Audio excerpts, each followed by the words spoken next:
Welcome to the Corinne True Center for Baha'i History. The center was established by the National Spiritual Assembly of the Baha'is of the United States in January of 2024. Its purpose is to foster the study of Baha'i history, Baha'i sacred texts, Baha'i philosophical and theological concepts, and world religions from a Baha'i and comparative perspective. I am Robert Stockman, the director of the center, and joining me today is Violetta Zein, who is an artist and graphic designer living in Pointe-Noire in the Congo Brazzaville, and is a researcher, writer, and presenter in the field of Baha'i history.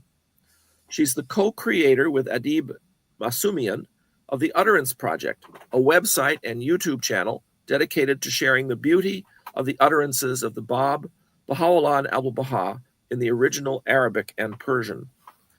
She's the author of 4 illustrated chronologies on the lives of the central figures, the primal point, the blessed beauty, the extraordinary life of Abul-Baha, and the Guardian, available on the Utterance Project's website and narrated on the Clearwater Baha'is YouTube channel.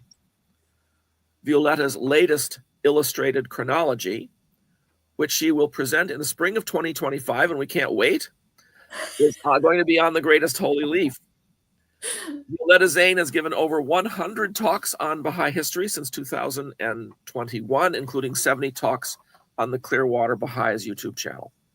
So that is our more or less brief introduction to Violetta Zein, who is a truly remarkable contributor to Baha'i history and someone whose enthusiasm for Baha'i history, I will say, almost matches mine. Actually, I think it may. I don't think anyone can match yours. I don't know. I think you can exceed mine, actually, at times, Violetta. And we are looking forward to hearing some of the other things you're interested in working on in the future.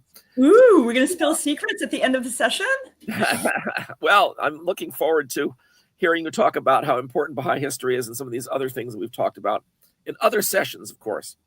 So my passion. Now, your passion, indeed. Right now, I will add your slideshow back to the stage. I will bow out so we can hear from you. And thank you so much for joining us here at the Corinne. You're so welcome. Let me know when I can start.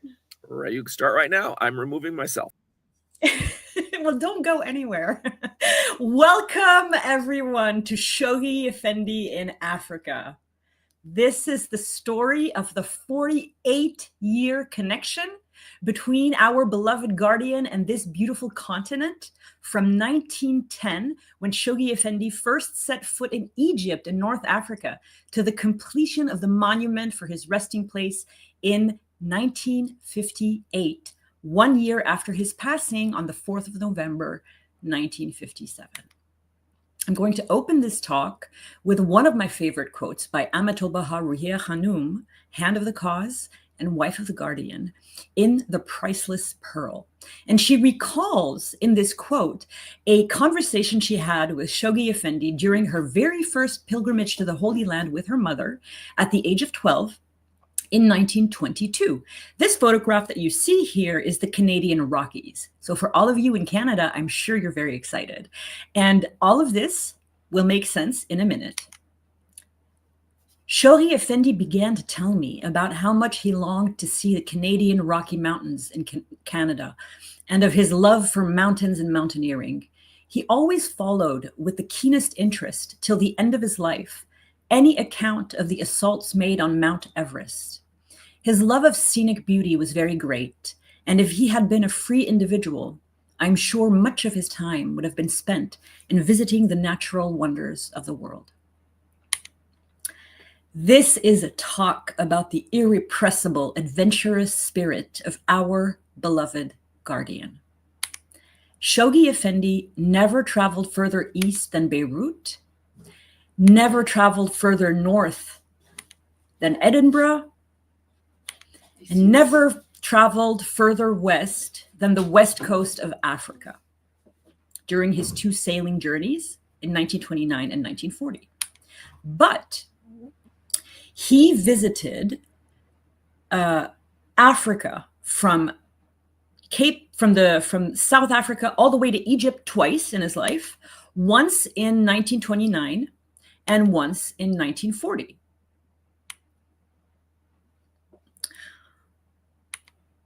Over the course of 30 years, from 1910 to 1940, Shoghi Effendi set foot 7 times on the African continent.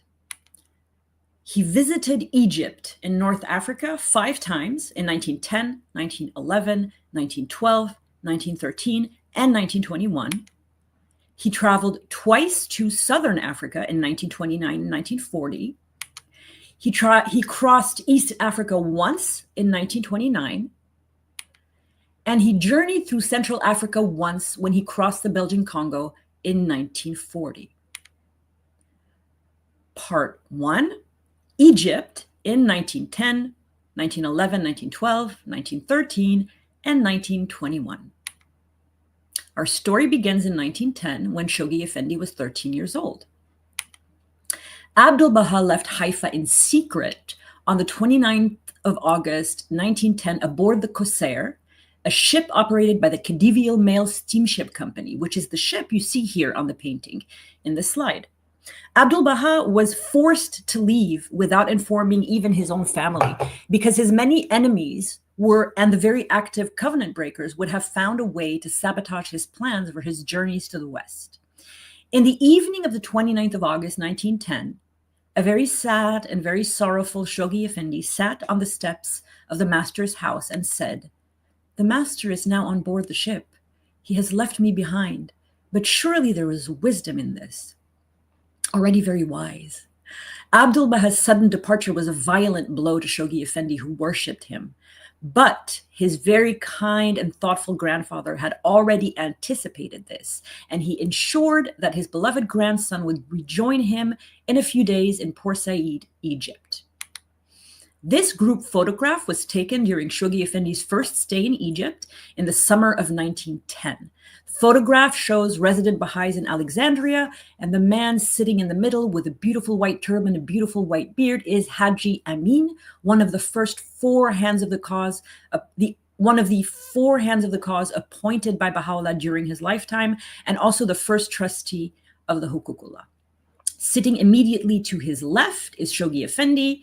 Standing immediately behind Shoghi Effendi with the sheepskin collar shirt is Ali Yazdi, younger than Shoghi Effendi by 2 years. In Ramle in 1910, Shoghi Effendi briefly attended L'École des Frères, College Saint Gabriel, Collège Saint Gabriel, with Ali Yazdi. On the bottom left are pictures of students in 1914 at this very same school. This is a 1914 picture of the front of the school. And this photo is very, very small. I couldn't enlarge it further, but it shows the 4 Yazdi brothers in a class photograph at the École des Frères Collège Saint Gabriel in Alexandria. This is a photograph of the villa in which Abdul Baha and Shoghi Effendi stayed in Ramle in 1910. It was a lovely home in a residential neighborhood. It was close to the Mediterranean Sea, and it had a garden with blossoms and flowering shrubs. Shoghi Effendi left Egypt for Beirut when school started, but he returned to Africa the following year in 1911 when he was 14 years old.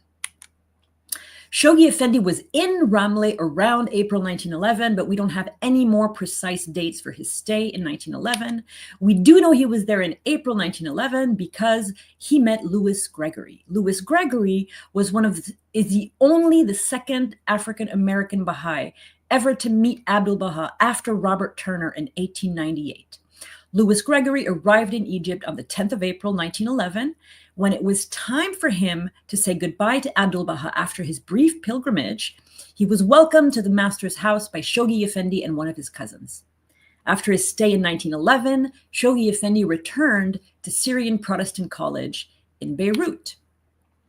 Shoghi Effendi returned to Ramle and Alexandria the next year in 1912. He was 15 years old. He had reached the age of maturity, and his stay in Africa would be very, very different from his 2 previous ones. After his first journey to Europe from August to December 1911, Abdul Baha returned to winter in Alexandria and decided to take Shoghi Effendi with him to America in the early spring of 1912.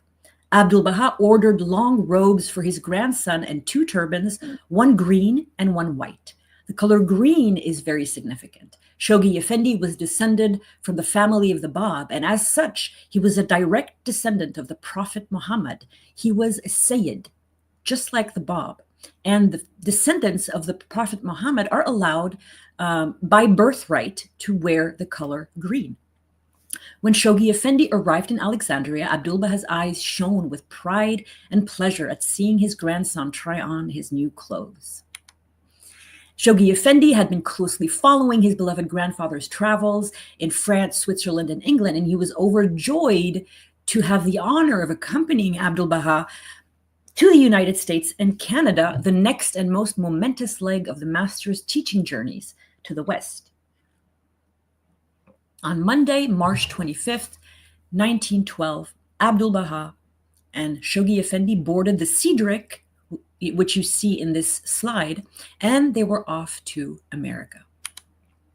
When the Cedric docked at Naples, which you see here, the only stop before New York, physicians came aboard to screen the passengers for trachoma, which is a serious and very contagious bacterial infection in the eyes that automatically prohibited anyone with the symptoms from entering the United States. In the photograph on the right, you see health inspectors doing trachoma inspections at Ellis Island in New York. After examining the passengers, the doctors declared 3 Baha'is were unfit for travel because allegedly they had signs of trachoma in their eyes. These 3 Baha'is were Abdul Baha's cook, Agha Khusraw, and one of Abdul Baha's attendants, and Abdul Baha's grandson, Shoghi Effendi. They were forced to disembark, and Abdul Baha was forced to leave Italy without them. The entire tragedy had been completely engineered by a man named Amin Farid, Dr. Amin Farid, who was the nephew of Munireh Khánum, Abdul Baha's wife. Dr. Farid would make Abdul Baha's travels in North America a misery, and he eventually became a notorious covenant breaker. Abdul Baha was deeply sad to have been separated from his beloved grandson, and Shoghi Effendi was utterly heartbroken. I mean, can you imagine at the age of 15 getting your heart broken that intensely? Shoghi Effendi's dream of accompanying his grandfather to America to proclaim the faith was shattered. He became depressed, stopped eating, and lost weight. It would take him a long time to recover. And so he visited Egypt again after being turned back from Italy, and then he went back to Beirut. But like I said, it took him a long time to recover from this. Shoghi Effendi returned to Egypt a year later in much happier circumstances in 1913. So in August of 1913, before beginning his freshman year at Syrian Protestant College, Shoghi Effendi traveled to Ramleh with the Greatest Holy Leaf and some members of the Holy Family. Shoghi Effendi occupied his time in Egypt with his beloved grandfather in many ways.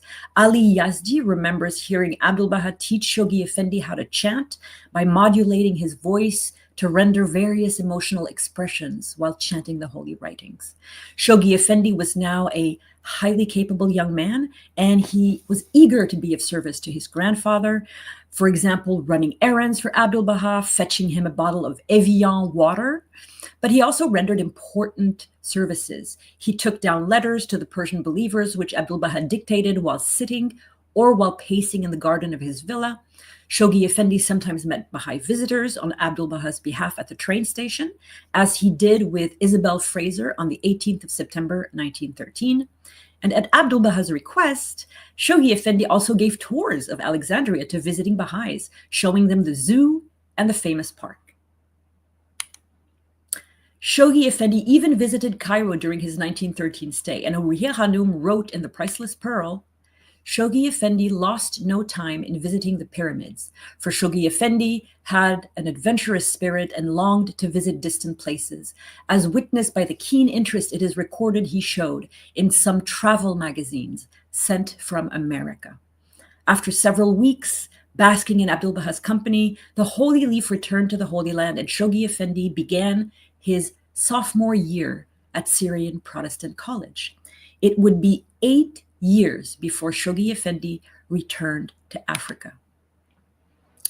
The next time Shoghi Effendi set foot in Egypt, it was under the most tragic of circumstances. You see here the actual cable that the Greatest Holy Leaf sent the Baha'i world, which is how Shoghi Effendi, Abdul Baha's own grandson, learned of Abdul Baha's passing. Then after the shock of learning about Abdul Baha's ascension on the 28th of November, 1921, Shoghi Effendi urgently needed to return to Haifa. Unfortunately, his departure from England was delayed because of passport complications. Eventually, though, on the 16th of December, 1921, 18 days after the ascension of Abdul Baha, Shoghi Effendi finally set sail for the Holy Land aboard the Kaysari Hind, which you see here in this vintage postcard. That's the ship Shoghi Effendi sailed on for his last trip to Egypt from England, accompanied by Lady Blomfield and his sister Rúḥíyyih.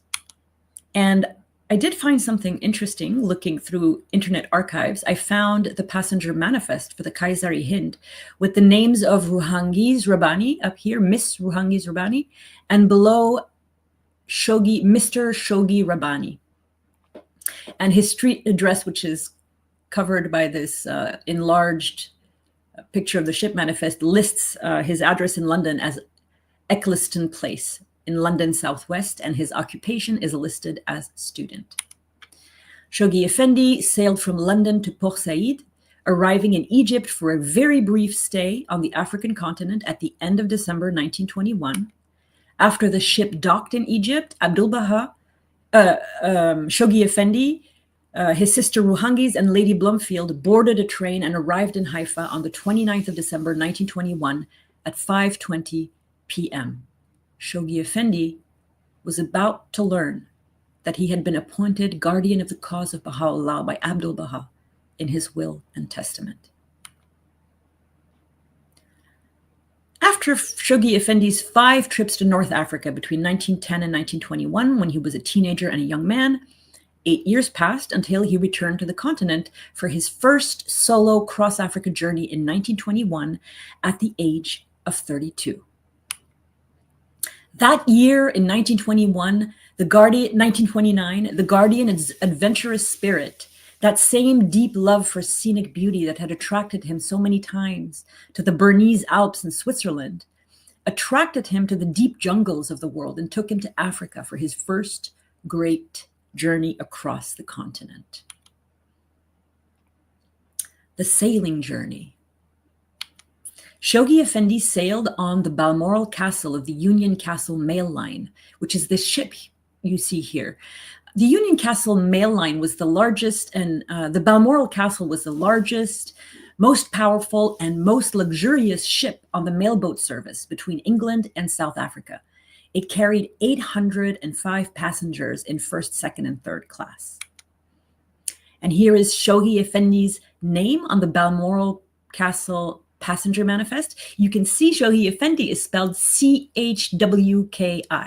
His name is misspelled on every passenger manifest, sometimes slightly, sometimes more seriously. Shoghi Effendi sailed from Southampton on the 13th of September, 1929.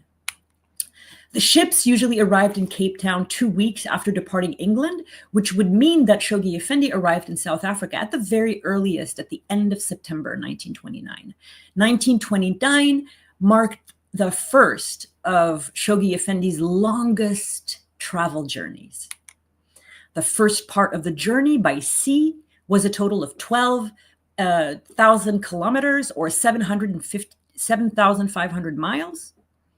Followed by the second part of the journey, which would be an astonishing 8,400 kilometers or 5,200 miles overland from Cape Town to Cairo. The total length of the journey would be 20,400 kilometers, 8,000 miles in the space of a single month. That is half the equator that goes around the Earth, which is about 40,000 kilometers. And this is the story of that great adventure. At the end of September 1929, the Guardian set foot in sub-Saharan Africa for the first time in his life. After disembarking in Cape Town, you have a vintage photograph and a modern-day photograph of Cape Town, considered the most beautiful city in the world. Shoghi Effendi made his way to Johannesburg by train, and this is at the actual train route with the stops in yellow indicated. And these are a few, two pictures of the train that went from Cape Town to Johannesburg. One of Shoghi Effendi's main goals during this journey was to experience the flowering jungle in the Belgian Congo, one of his long-cherished dreams. Unfortunately, Shoghi Effendi was not able to obtain a visa for the Belgian Congo, and he had to make other travel arrangements to return to Haifa, going around the Belgian Congo through East Africa.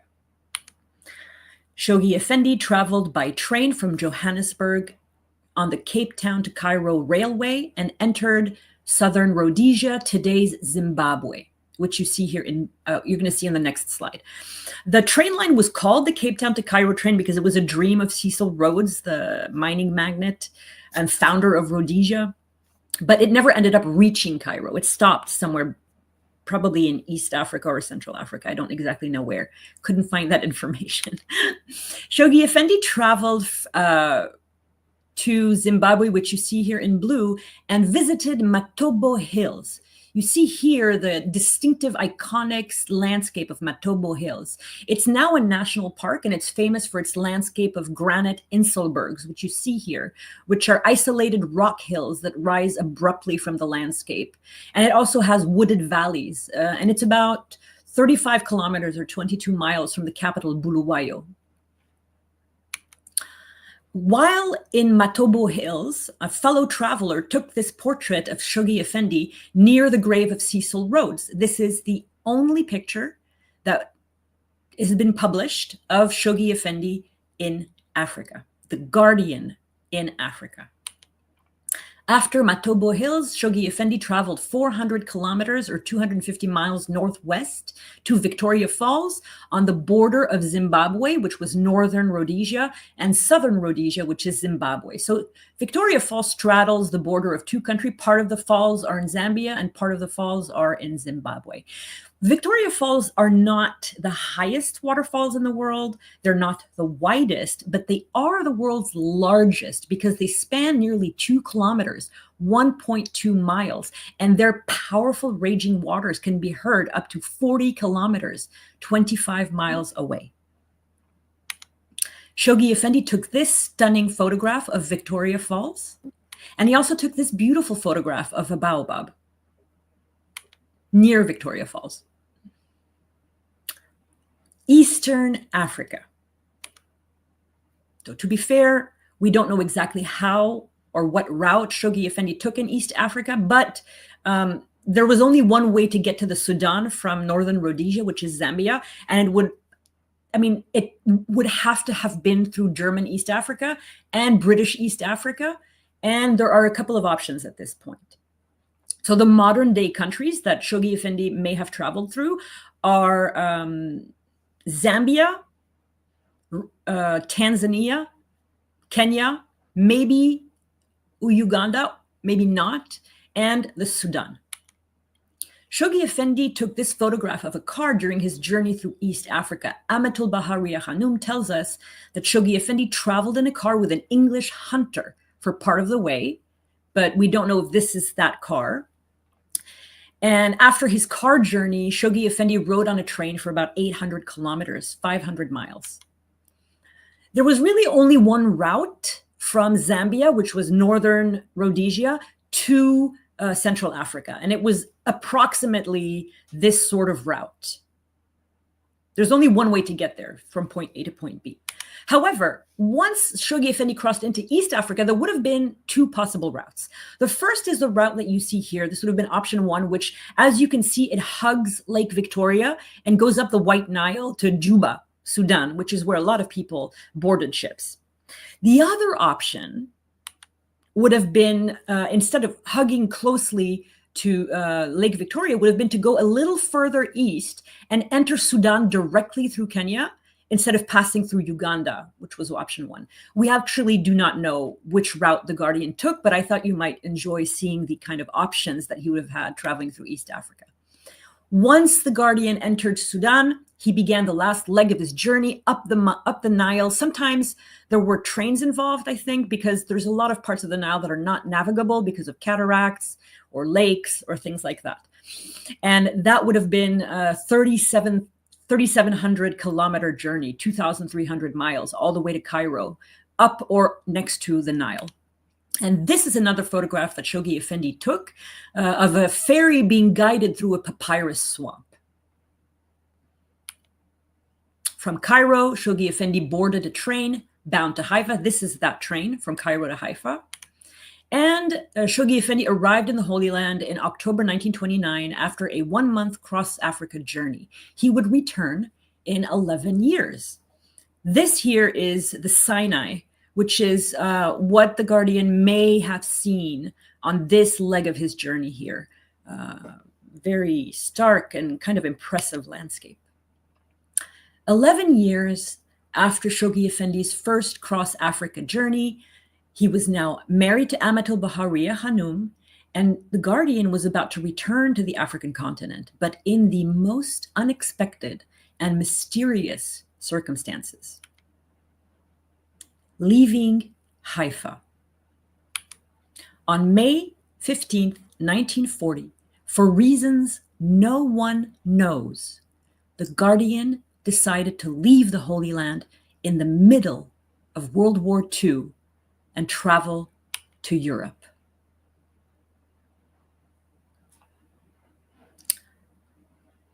Shoghi Effendi and Rúḥíyyih Khánum boarded a small and smelly Italian seaplane. This is that kind of plane that you see on this slide, bound for Rome, and left Haifa to go to Italy. As I said, in the middle of World War II. To give you an idea of the dangers that would have surrounded the Guardian Rúḥíyyih Khánum in Europe, on the very same day they left Haifa, the 15th of May, 1940, at Gembloux, Belgium, Germans, Nazis, lost 250 tanks and 1,000 soldiers to the French artillery. Gembloux was 1,400 kilometers away from Rome, 870 miles. Italy.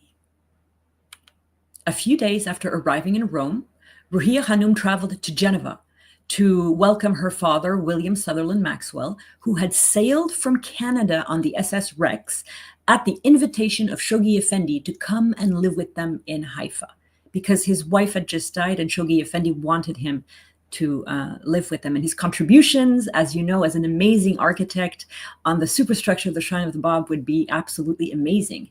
But all of that is after this trip to Africa. Back in Rome, William Sutherland Maxwell and Rúḥíyyih Khánum went to the British consulate at Shoghi Effendi's request. But there was no news on their visa applications because communications to London had been interrupted. When they returned, telling the Guardian there was no news, the Guardian sent them back immediately to the consulate. Rúḥíyyih Khánum and William Sutherland Maxwell found themselves sitting across the consul again, twice in the same day. And Rúḥíyyih Khánum somehow had the inspiration to mention that Shoghi Effendi was the head of the Baha'i faith. The consul looked at her and said, "I remember Abdul Baha." He had met Abdul Baha and was still deeply touched by the encounter 20 years later or more. The consul took their passports, he stamped a British visa in it, and said that this act was totally meaningless because communications were cut. They may not be able to enter England with the visas he had just stamped. They would be entering England at their own risk. Shoghi Effendi, Rúḥíyyih Khánum, and William Sutherland Maxwell left Italy immediately and headed for France on their way to England. Italy entered the Second World War a few days later on the 10th of June, 1940, on the side of Hitler against the Allies. France. Shoghi Effendi, Rúḥíyyih Khánum, and William Sutherland Maxwell entered France through Menton on the 25th of May, 1940, and arrived in Marseille, then made their way north to Paris. Everything that followed was, in Rúḥíyyih Khánum's own words, the whole episode was like a brilliantly lit nightmare, a personal nightmare for us, and a giant nightmare in which the whole of Europe was involved. Shoghi Effendi, Rúḥíyyih Khánum, and William Sutherland Maxwell boarded a train to Paris and were faced at every station with the ravages of war. Thousands of refugees were escaping the Allied front in the north, which was quickly disintegrating. It was absolute chaos. There was no reliable source of information. Once they arrived in Paris, they realized the only port left from which they could sail to England was in Saint-Malo in Bretagne, the western part of France. So when they arrived in Saint-Malo, 400 kilometers, 250 miles west of Paris, they found hundreds of refugees trying to return home to England. Rúḥíyyih Khánum never, ever saw the Guardian in the state that he was in during that week in Saint-Malo. In her words, I never saw the Guardian in the condition he was during those days. From morning to night, he would mostly sit quite still, immobile as a stone image, and I had the impression he was being consumed with suffering, like a candle burning itself away. Twice a day he would send my father and me to the boat company in the port to inquire if there was any news of a ship, and twice a day we had to come back and say no news. During this time, the Nazi army was marching through France, and no less than 6 million French people fled their own country to avoid falling in German hands.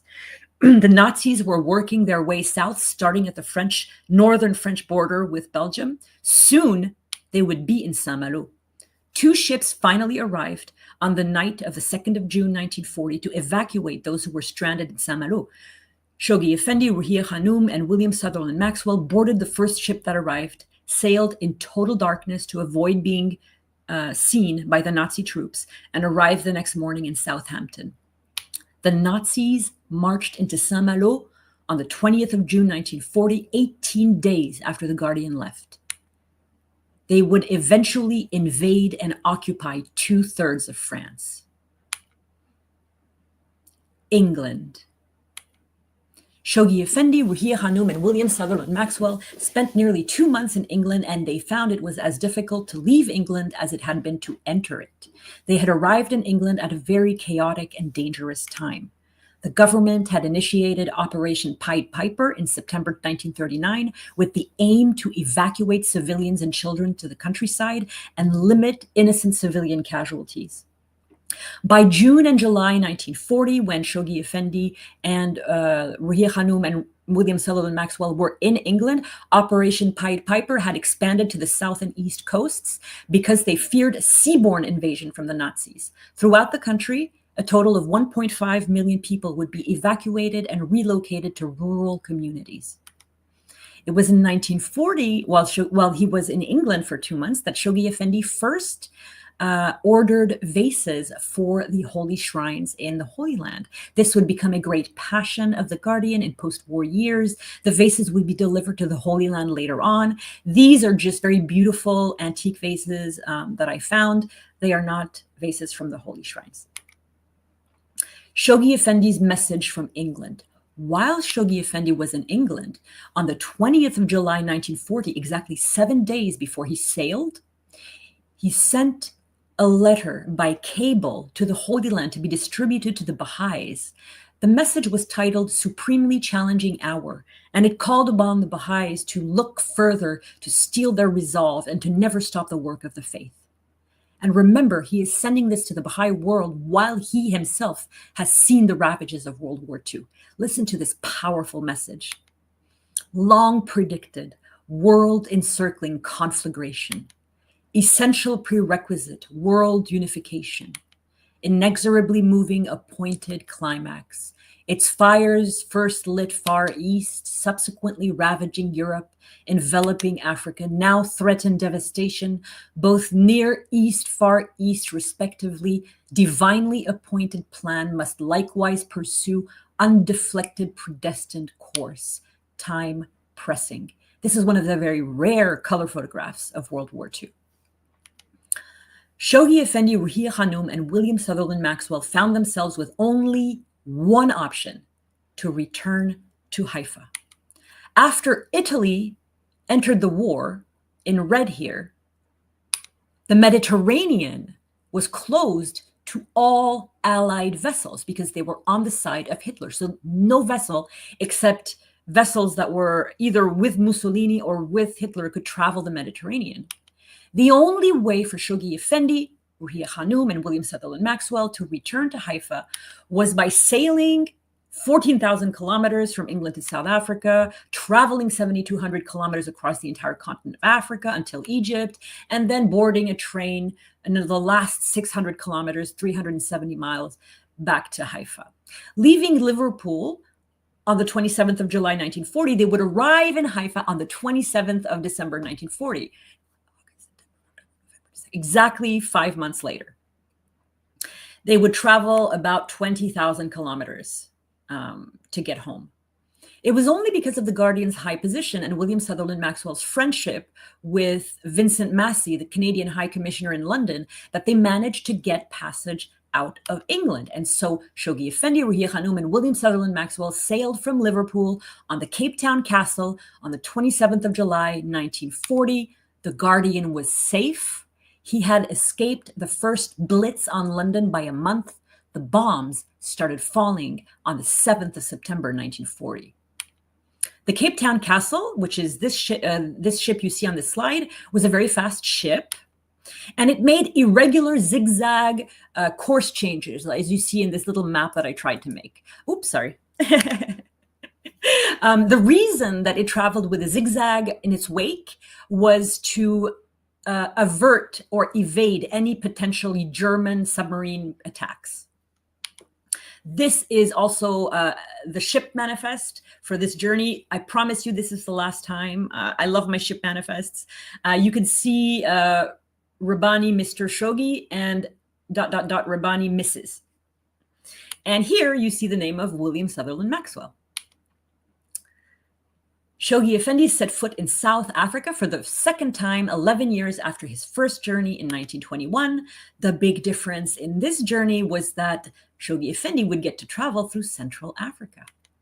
Shoghi Effendi, Rúḥíyyih Khánum, and William Sutherland Maxwell arrived in Durban around mid-August 1940.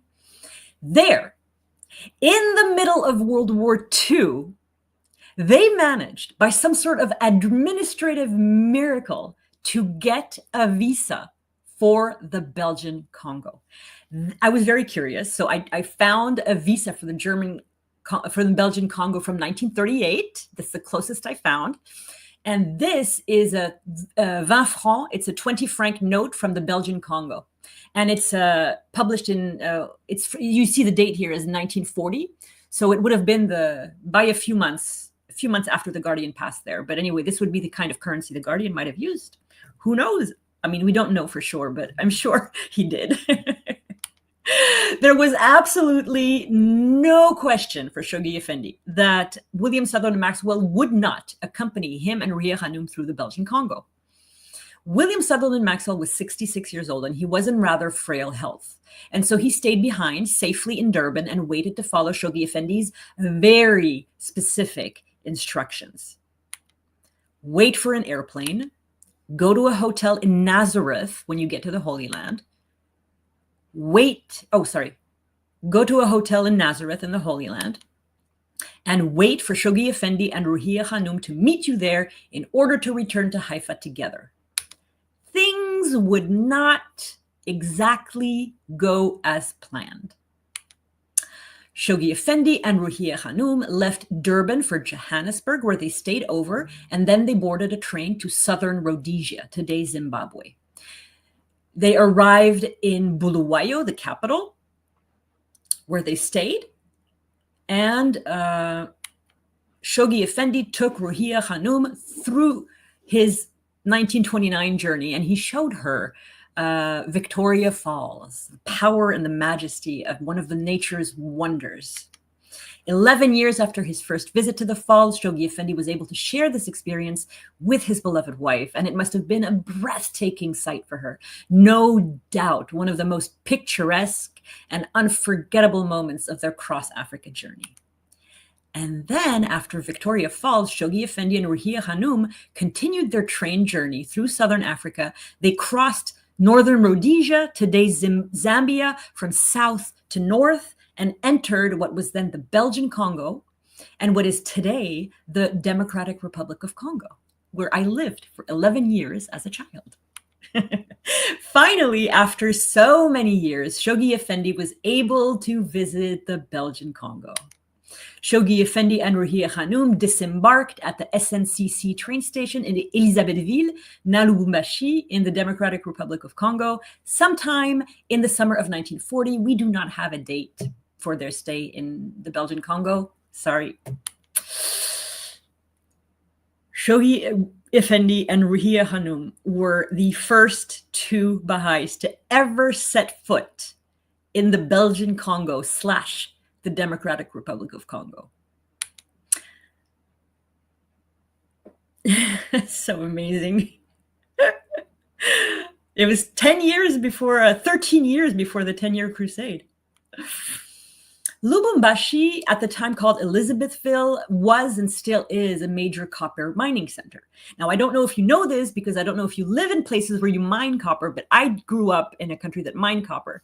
And so everybody knows in a copper mining country that one of the most exciting things about copper mining is that there's this exquisitely beautiful mineral named malachite stone that is found near copper deposits. And Lubumbashi was very famous for its malachite artisans and works of art in malachite. This is malachite. It's a stunning stone, and it's made of swirling bands of green hues that vary from very light pastel green, almost white, to very dark, almost black forest green. When Shoghi Effendi and Rúḥíyyih Khánum arrived in Lubumbashi, they visited a shop connected with the Catholic mission, where students and artisans carved objects from malachite. Shoghi Effendi liked malachite very much. You may have seen objects in malachite if you visited the holy shrines, because there are some in there that are made of malachite. During this trip, Rúḥíyyih Khánum took the opportunity to purchase a number of exquisitely carved objects for the International Bahá'í Archives. Shoghi Effendi and Rúḥíyyih Khánum spent one night at the Hôtel Albert, now the Hôtel du Globe. The next day, they headed north towards Stanleyville, today's Kisangani.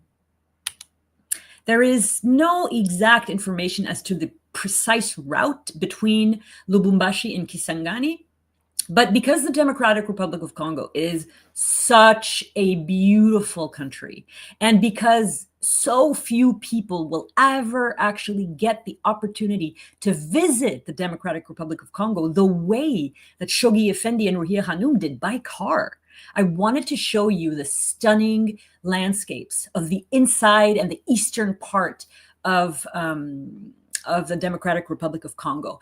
In today's regions, they may or may not have passed through Okatanga, which is a region of plateaus and woodlands, Olomami, which is forests, grasslands, and wetlands, Tanganyika, which is made up of plains, plateaus, mountains, and the massive Lake Tanganyika in the east of the province where it borders Tanzania. Maniema, known for its stunning landscapes, including forests, rivers, and mountains. And Chopo, Katanga's province, comprised of dense tropical forests. And today, Chopo boasts many forest reserves. At one point, Shoghi Effendi and Rúḥíyyih Khánum's car broke down during this long trip through the east of Belgian Congo. And it was on a remote dirt road in the forest, and Rúḥíyyih Khánum asked the Guardian if she could perhaps just stretch her legs for a little bit while the car was being repaired. And Shoghi Effendi agrees, but he said, be careful, he warned her of the lions. So with that in mind, Rúḥíyyih Khánum started walking down this deserted road, soaking in this natural beauty that she was surrounded in, this virgin, unspoiled forest, until a man rode up to her on a bicycle and told her, the gentleman in the car is very worried about you. Rúḥíyyih Khánum had completely lost track of time. She'd been walking for 2 hours. She borrowed the man's bicycle, which was a fantastic idea, and rode it back, racing to the Guardian, who was very worried. Shoghi Effendi and Rúḥíyyih Khánum finally arrived in Kisangani in central northern Belgian Congo and stayed at the Hôtel Stanley for 1 week. During this time, Shoghi Effendi fulfilled a dream of his, one he had not been able to accomplish in 1929. He had always wanted to visit the stunning beauty of the deep, virgin, flowering equatorial jungle. And at some point during their week stay, Shoghi Effendi was able to book a tour of the jungle.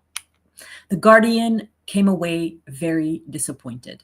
Those of you who are connecting from Africa will know exactly what I mean when I say there's a couple of reasons why the Guardian would have been disappointed. The first and most important one was that the Guardian traveled to the Congo during the dry season, which is the wrong season if you want to see the virgin forest. This is what the dry season looks like. There is not a drop of water that falls for 4 months between May and September, and nature recedes and shrinks and thirsts for water, and it doesn't stay green the entire rainy season. And they were probably there at the end of the dry season. The other reason perhaps maybe is that maybe they didn't take Shoghi Effendi to the deepest part of the jungle, because they were in Kisangani, which is a city, which means that they cut trees around. Probably the deepest forest would have been in a more remote area. But again, this is just me guessing. All we do know is that Shoghi Effendi was very disappointed, and that makes me extremely sad. From Kisangani, Shoghi Effendi and Rúḥíyyih Khánum traveled for 3 days on this type of road. This is a screenshot and sort of like a painted screenshot that I took from a road in the northeastern part of the Democratic Republic of Congo. And they traveled into Sudan that way. On the way, they stopped at Niania. The Guardian and Rúḥíyyih Khánum would have traveled through this type of landscape on the way to Niania. It's one of the most unique natural parks in the world. It's called the Okapi Wildlife Reserve. This is an Okapi here. And today, this Okapi Wildlife Reserve is dedicated to protecting the habitat of the endangered, very endangered forest giraffe. In my mind, I like to dream that Shoghi Effendi and Rúḥíyyih Khánum saw an Okapi. But of course, we have no information on that.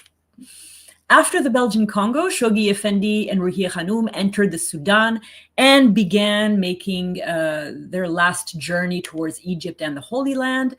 Usually, if people arrived in Juba was one of the main ports on the White Nile. The White Nile takes its source in Central Africa, and the Blue Nile further up north. I don't know exactly where. So usually they had to wait for a boat to arrive before it could take them up the Nile. Once they managed to find a boat, the journey up the Nile lasted about 1 week, taking them 1,000 kilometers north from Juba to Kosti, and from Kosti, they would have boarded a train overnight to Khartoum, the capital of Sudan, which Khartoum looked like this in the 1940s. Once they arrived in Khartoum, they checked into a hotel, they had dinner, and they were sitting on the porch when a group of air passengers arrived to spend the night. And they got the surprise of their life. Walking among the passengers was William Sutherland Maxwell. Wow, what are the odds that Shoghi Effendi and Rúḥíyyih Khánum, as well as William Sutherland flying in from Durban, would all arrive in Khartoum on the very same day in the middle of Central North Africa? The Governor General at the Sudan was, if you can't tell from this slide, the gigantic pink arrow. That man is Sir Stuart Symes. He had spoken at Abdul Bahá's funeral 28 years before, on the 29th of November, 1921. And on October 1st, 1940, Sir Stuart Symes invited the Guardian and Rúḥíyyih Khánum to lunch at the palace. We have no details on the remainder of Shoghi Effendi's last trip to Africa, but they would have no doubt sailed or boarded a train to arriving in Cairo, and from Cairo they would have taken an Egyptian train to Haifa.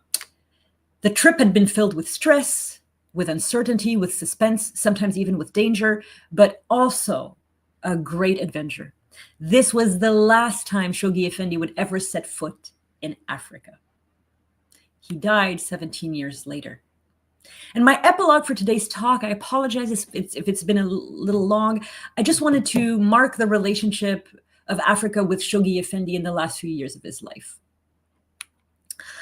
We're going to begin with Enokolinga, first Baha'i of the Teso tribe, Knight of Baha'u'llah, Father of Victories, Hand of the Cause. In 1951 in Kampala, Uganda, Enokolinga was taught the faith by the Naqshbanis and Mr. Musa Banani. hand of the cause. There were virtually no Baha'is in Africa at the time. He became a Baha'i 1 year later, and he was completely spiritually transformed.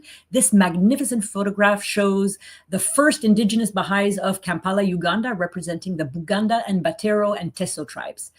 Enoch Olinga, with an arrow pointing to him, is the first Baha'i of the Teso tribe.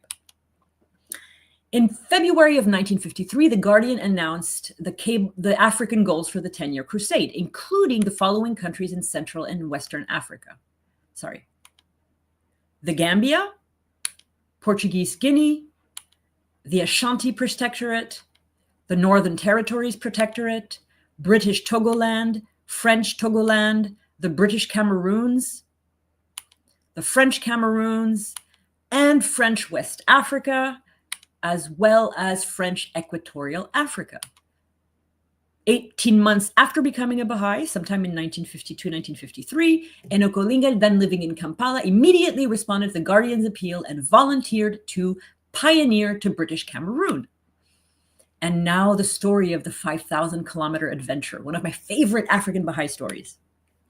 On the 27th of August, 1953, after having made sure that their 5-year-old daughter Bahiye was with the Yazdi family safe and sound in Nairobi, Kenya, Ali and Violetta Nakshivani began an extraordinary adventure. They drove their Peugeot 403, which is the car you see here, station wagon, driving for 2 months from Uganda to Central Africa, covering an astonishing 5,000 kilometers. They were setting out on an extraordinary mission. They were bringing 3 Ugandans, including Enoch Olinga, to their pioneering posts in French Central Africa and the east coast of Central Africa. The Nakshivanis first dropped off Samson Mungono, who pioneered to the Belgian Congo, but was not a Knight of Baha'u'llah. Next, they drove north and took Max Kanyarezi to French Equatorial Africa, where he became a Knight of Baha'u'llah. Finally, they completed their arduous journey when they arrived in Limbe, British Cameroon, on the 15th of October, 1953. As the first Baha'i ever to set foot in the country, Enoch Olinga had just become a Knight of Baha'u'llah. 6 months later, in April 1954, Enoch Olinga had already brought 9 strong Baha'is from Cameroon into the faith. 4 of Enoch Olinga's spiritual children are in this beautiful portrait with a very young Ali Nakshivani, and I'm going to introduce them in a minute. In early April 1954, the Guardian sent an urgent message about the African goals of the 10-year crusade, goals in Central and West Africa, the ones that I had showed you earlier, like the Gambia and the Ashanti Protectorate, but the ones that had not yet been filled. When the Baha'is of Limbe, Cameroon received this message, every single Baha'i volunteered to open those virgin territories. There were so many volunteers, they had to hold a lottery. By Rizvan, 1954, in Limbe, in British Cameroon, Baha'i history had just been made. 5 of Enoch Olinga's spiritual children were Knights of Baha'u'llah. Samuel Njiki pioneered to French Cameroon, now a part of Cameroon, on the 9th of April, 1954. David Tanyi arrived in French Togoland, the present Togo, on the 13th of April, 1954. Edward Tabe, the youngest Knight of Baha'u'llah in history at the age of 14, moved to British Togoland, now a part of Ghana, on 13th of April, 1954. Benedict Ebala set foot in the Ashanti Protectorate, now called Ghana, on the 16th of April, 1954. And Martin Manga settled the Northern Territories Protectorate on the 16th of April, 1954. 5 Knights of Baha'u'llah, spiritual children of another Knight of Baha'u'llah. Abul Futu, Father of Victories.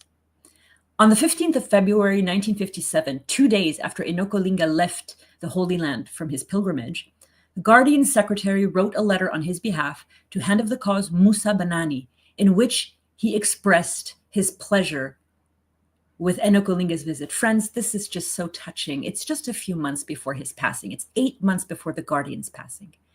In the letter, Shoghi Effendi laid out Enoch Olinga's extraordinary achievements and victories for the faith and conferred on him a very special title.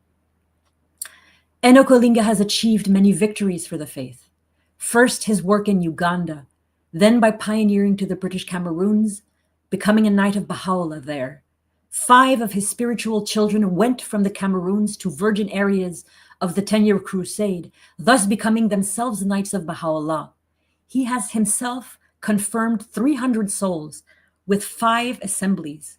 The Guardian considers this unique in the history of the crusade in both East and West, and he has blessed the one who so selflessly served and won these victories for the cause of God by naming him Abul Futu, the father of victories. The Guardian felt you and Ali Naqshbandi, would be pleased to know this, as he was Ali's spiritual child.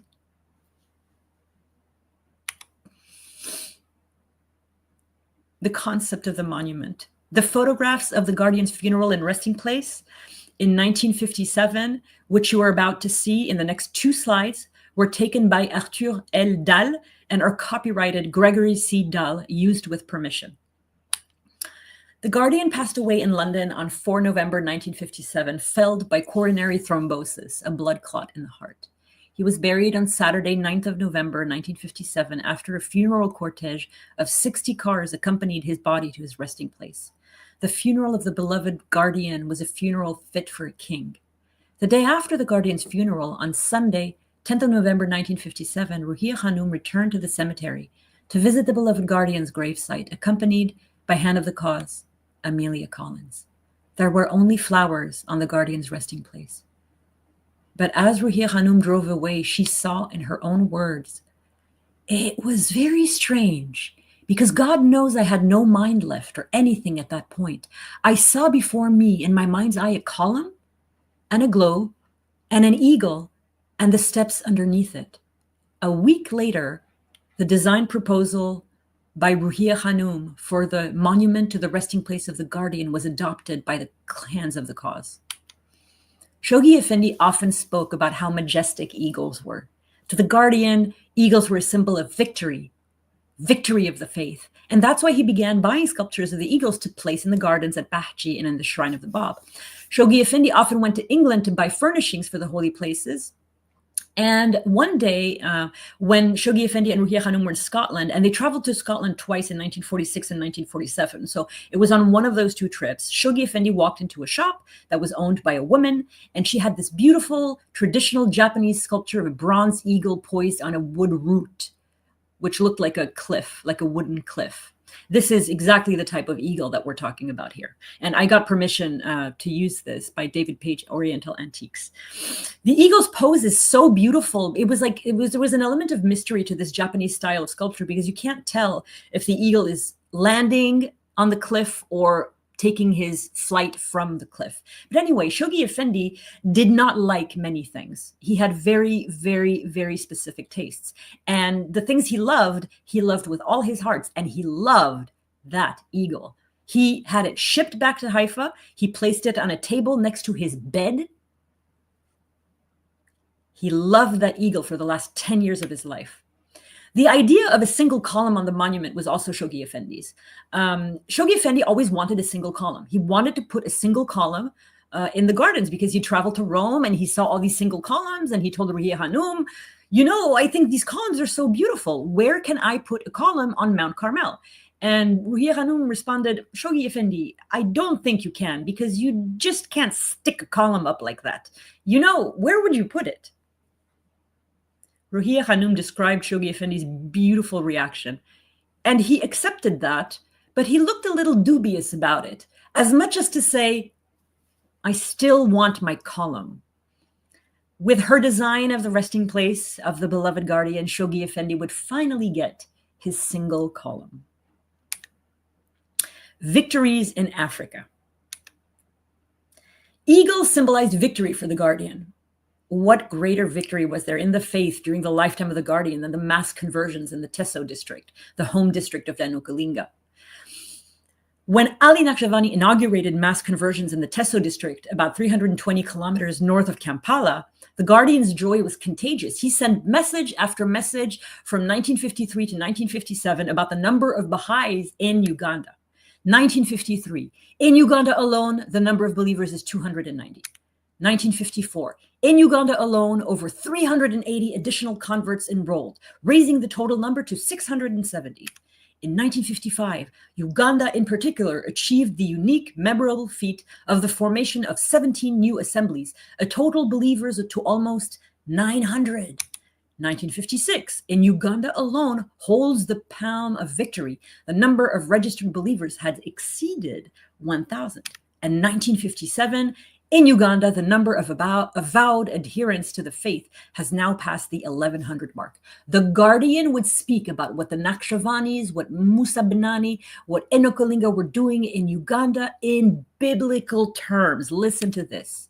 Rejoice to share with Baha'i communities east and west thrilling reports of feats achieved by the heroic band of Baha'i pioneers laboring in diverse and widely scattered African territories, particularly in Uganda in the heart of the continent, reminiscent alike of episodes related in the Book of Acts and the rapid dramatic propagation of the faith through the instrumentality of the dawnbreakers in the heroic age of the faith.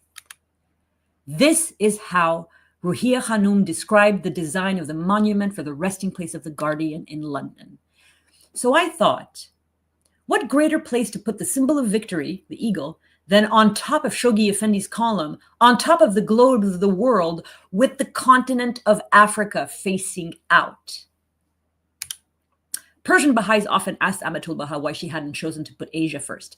She recalled their comments with her usual wit. The Persians didn't like it very much, and sometimes they said to me, "But why, Khánum? Why didn't you put Asia, the cradle of the faith you see, the place of all the martyrs you see," and so on. And I gave them a very straight answer.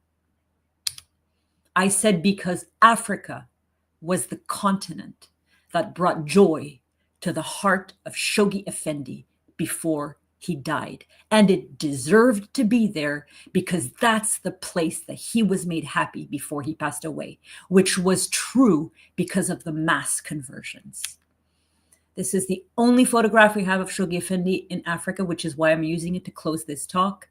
By the end of the Guardian's life, the continent of Africa had begun to show incredible promise in terms of the growth and propagation of the faith, and it has exceeded anyone's expectations today with almost 40 to 50,000 core activities in Central Africa alone, mostly in the Democratic Republic of Congo.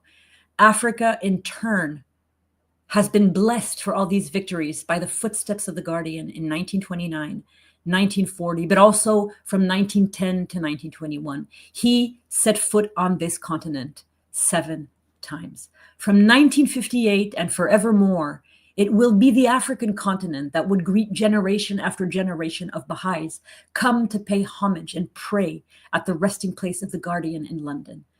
Thank you all very much. It's been an honor to be with you today.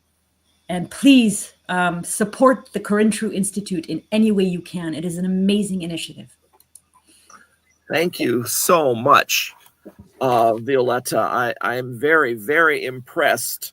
Not only about the 2 trips, but also all the information about his many times in Egypt, about Enoch Olinga and the Tanyis. I know the Tanyis a bit, and just all of the incredible results that have come from, in a way, from Guardian's trips across Africa with the enormous growth of the faith, especially in the Congo. Really, really very impressive presentation, and thank you so much for your effort. We're beginning to get people commenting. Okay. And including you, I see. And I assume we'll get some questions as a result.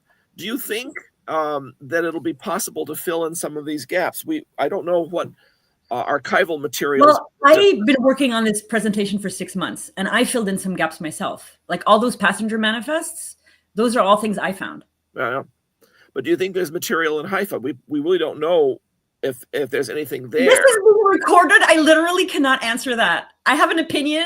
Let's you and I talk later, and I'll tell you what I think. Okay. I'm not getting on record. I'm not going to get in trouble. Sure, of course. I would think that there's a large amount of the Guardian's papers that this is not the kind of stuff they would normally be cataloging making available for our archive. Oh, I don't know. I don't like to. I just try to do my work and keep, like in French we say, je garde le nez dans le guidon, like keep my nose in my bicycle handles, so that I don't think about any of those things. Now I have a question that's come up a lot.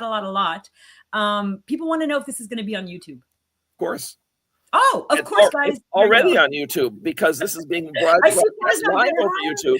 Oh my God. It's already on YouTube, and it will, as soon as we close the session this afternoon, it will, I think, immediately be available, because after all, it's already there.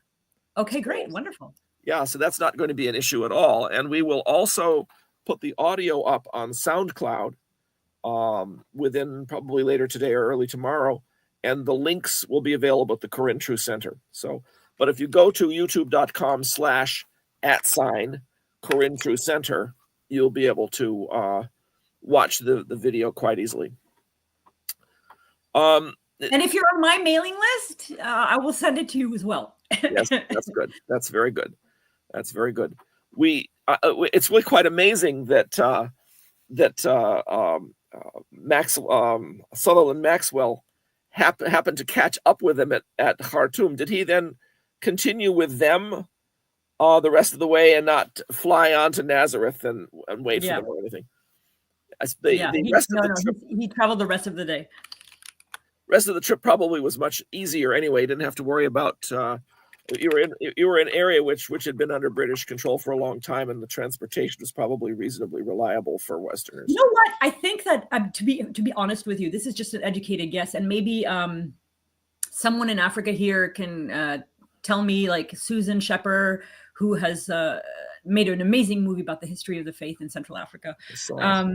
Maybe I think that somehow some of the railroads were better back then than they are now. Because back then was like traveling through railroads, and I think the same is true of the United States. You know, the railroads today are not as strong as they were in the 18th, 19th centuries. Yeah. It's not like Europe. Railroads are much better now, but no, I think that's very true, because with the end of colonialism, a lot of the nations being broken up, there was a lot more difficulty maintaining cross-border trains, especially. So we just got confirmation from Susan Shepper that definitely the railroads were much better back then. So the trip, they took trains a lot in Africa. They took a train between Durban and Johannesburg. They took a train between Johannesburg and Bulawayo. They probably either took a train or a car from Bulawayo to Victoria Falls. They took a train from Victoria Falls to the Belgian Congo. Then they took a road, because when you Central Africa like this, you can't. I mean, railroads. One rainy season, and there's no railroad anymore. You would have to have people every kilometer managing the railroad, So definitely East Africa had a railroad. So in 1929, he took a railroad through East Africa. And then there's a railroad between, like I said, Kosti and Khartoum. And then there's a railroad between Khartoum and Cairo. So a lot of trains. Right. And I know in the Democratic Republic of the Congo River itself was a major artery for moving people back and forth with steamships in those days too. Mm-hmm. But presumably you have some information that he took a car, so we know that from Elizabethville to Stanleyville, Kisangani to Lubumbashi. And just to give you an idea, like in today's sort of Congo, Susan just wrote in the chat, Susan Shepper, she said that by train, it took her about 3 days to do 200 kilometers. 200 kilometers, like 100 miles, something like 120 that. 120 miles. 125 miles. 120 miles, yeah. So it's always hard with poor roads. You can't go very far or fast, especially with rivers.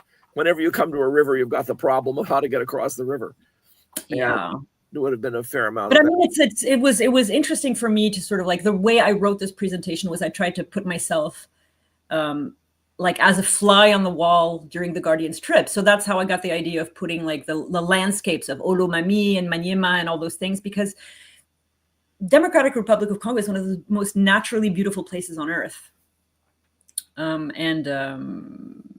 so they must have seen some really amazing landscapes.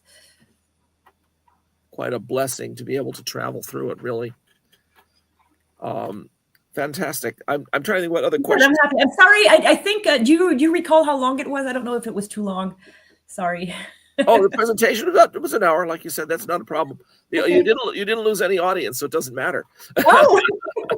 Okay, no one left. That's wonderful. Well, some people always come and go, but it was not unusual. It was just the usual way it was. Do we have any other information, like from Rúḥíyyih Khánum, about her experience? I guess you mentioned probably. You know, I'm going to tell you something.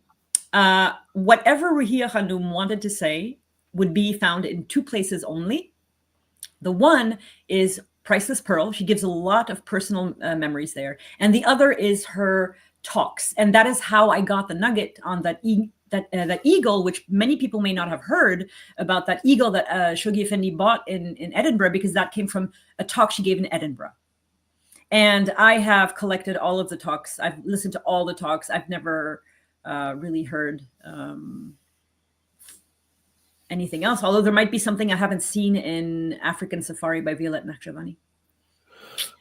Guys, thank you so much for coming. This is so cool. I'm so happy to be with you. I don't know how many people are here, but hello, everybody. I don't have a way to see the participants. I can just see your comments. Yeah. Thank you so much for all the compliments, too. That's very kind of you. Yeah, it worked. It really was very good. It was really excellent. So from the time he left Haifa to Italy and then on to England, to the time he got back, that was... He left on the 15th of May, 1940, and he returned, I think, in December 1940. Yeah, so 2/3 of a year. Oh, Giti Etemad, yes.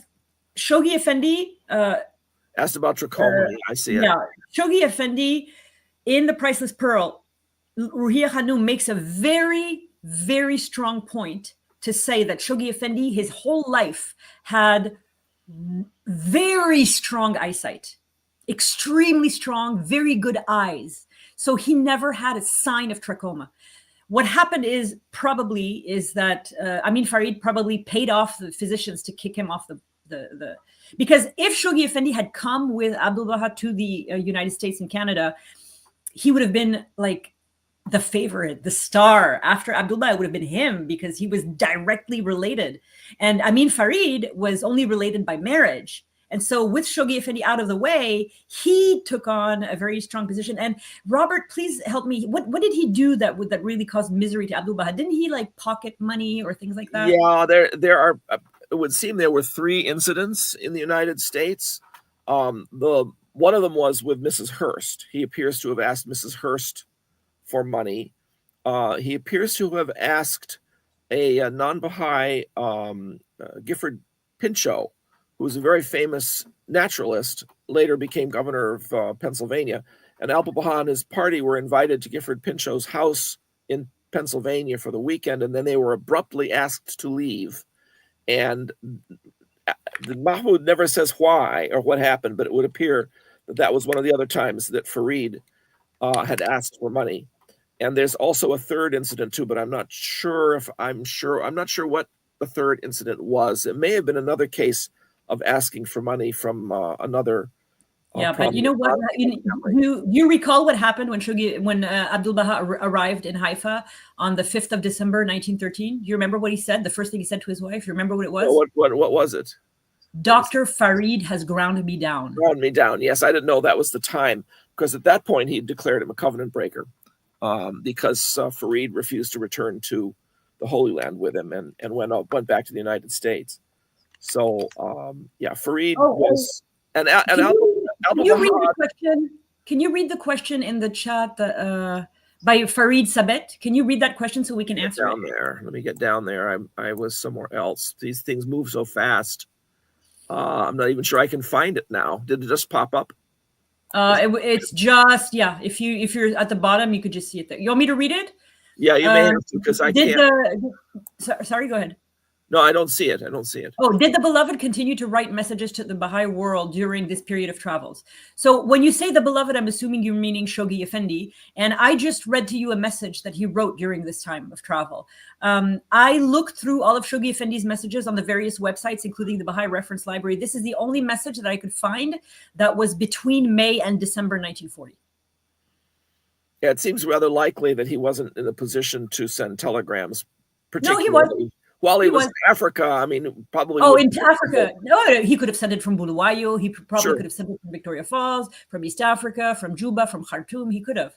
But I think they had other things that he was doing. Yeah, that would be my inclination.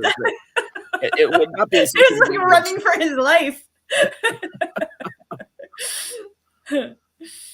Yeah, Thank you guys. yeah, really, really very marvelous comments thanking you here. And Wow. Yeah, I know. I'm overwhelmed. yeah, well, you had a good sized audience too, of course, and we're very Yeah, there's a question about whether or not there's writing or messages from the beloved guardian that reflect his experiences or observations from his travels. yeah. One of the things that I know from spending thousands of hours with Shoghi Effendi is that Shoghi Effendi was an intensely private person, and he kept journals with his impressions and notebooks of all of that well of private experience and feelings and beliefs and opinions. And the only thing that Rúḥíyyih Khánum has ever agreed to share with the public are those handful of photographs that he took in Africa. Yeah. That's very interesting. Yes. No, so there's one thing that I want to answer is a question that's saying that during this absence of Shoghi Effendi, was Bahá'íyyih Khánum in charge? Yes, she was. Well, of course, Bahá'íyyih Khánum, over the course of her life, from Abdul Baha's ministry from 1892 to 1921, Shoghi Effendi's ministry from 1921 to 1932, when she passed away, Bahá'íyyih Khánum was at the head of the faith for 8 years, if you total everything up. And the number might be even higher because there's absences of Shoghi Effendi that we don't know about and absences of Abdul Baha, which are not been recorded or quantified. So 7.5 to 8 years at the head of the faith, Bahá'íyyih Khánum alone, without Abdul Baha, without Shoghi Effendi. And I will go into detail on that with my upcoming chronology on the life of the greatest holy leaf, which is already finished. Just waiting to publish it, just waiting for the right time. We're looking forward. Yeah, I've listed all of the absences. So, but of course, she wasn't in charge in 1940 because that's after she passed. So, do we know what was going on in Haifa in 1940 while he was away? I was not looking at that. Yeah, I was looking left instead of looking right, so I don't know.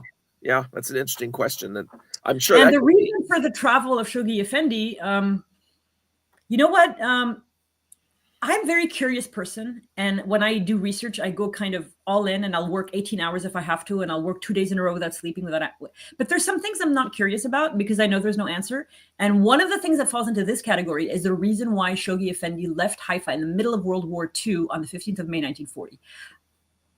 The reason we don't know is because we're not supposed to know, and I don't want to speculate. Rúḥíyyih Khánum says that he left for reasons no one knows. That's good enough for me. Yeah, that's interesting. That's very interesting. They didn't leave Haifa to meet up with Mr. Maxwell in Rome. They left for another reason. But then they did meet up because he was supposed to come from Rome to Haifa because the war hasn't really set to the Mediterranean. So the guardian of the Baha'i faith would never have left Haifa to go and pick up Sutherland Maxwell, who just traveled on a ship alone from Canada to Italy. He would have come on his own to Haifa. They left for another reason. That is, if it had been Mr. Maxwell, Rúḥíyyih Khánum would have said so. She did not say so. She actually had to go pick him up in Genoa. They didn't go to Italy to meet him. They just met there because ships had the time, they had cable. So the ship of the Guardian probably cabled the ship that Maxwell was on and said, don't go past Italy. Wait for us in Italy. We'll find you. Yeah. Yeah, that seems likely. Yeah, because the distance that he traveled alone on his ship on the SS Rex, first he left Canada on an can't remember what ship he left Canada on, but he arrived in New York, and then some really wonderful Baha'is in New York put him on the SS Rex, and the SS Rex took him to Italy. So he took 2 ships alone. Of course, he could have taken a third one alone. It was a small distance compared to Canada to Italy. Sure. But there were so many moving parts at that time in history, you know, with the Second World War raging on the European continent. And you saw, I mean, I really tried to make it obvious that the Guardian was in danger every step of the way. Yeah. Like he left Italy right before they aligned with Hitler. He left France right before the Nazis invaded Saint-Malo. He left England before the Blitz. I mean, his ship zigzagged to avoid British submarines. The submarine, the torpedoes, yeah. Yeah. I'm surprised. Someone in the chat thinks that it's said in Maxwell's of Montreal that the reason that they left Haifa was to meet Sutherland Maxwell. I'm not going to comment on that, but I will be very honest and say it is quite possible I am wrong. Yeah. But I can't check in Maxwell's in Montreal right now. Right. I'm surprised that he took a ship from Montreal to New York when you can take a train in about 6 hours to do that. It must have taken several days. But, you know, and again, it had a lot to do with the situation with the war. Canada would have been already in the war because Canada was the Dominion, as part of the British Empire. And Britain was already, I think, Britain must have already been at war with Germany at that point, I think. Well, maybe not. We'd have to check the dates. Anything else? Any other questions? We can wait another few minutes to see if we have any other questions. But really, it's been marvelous, Violetta. Very, very grateful. Guys, you're so nice. Thank you so your much. Presentation is fantastic, and not only in terms of content, in terms of the facts and the reliability of the information, but also in terms of the delivery, the energy, the love that comes across in your delivery really makes it really quite special. Thank you. I'm gonna blush. It's not a good look on me. Oh, don't worry about it. Don't worry about it. I should mention to people that in another month, on January the 12th, Sunday, January the 12th, we will have Soveda Ma'ani Ewing speaking about why the role of the custodians in piloting the Ark of the Covenant is historically unprecedented and what lessons it offers for the future. So we will have another very interesting presentation on Baha'i history in 4 weeks, and we hope that people will join us again at that point. So that's it today from the Corinne True Center for Baha'i History. I want to thank all of you for joining us, and we look forward to seeing you again at another time. Thank you very much, and goodbye for now. Bye.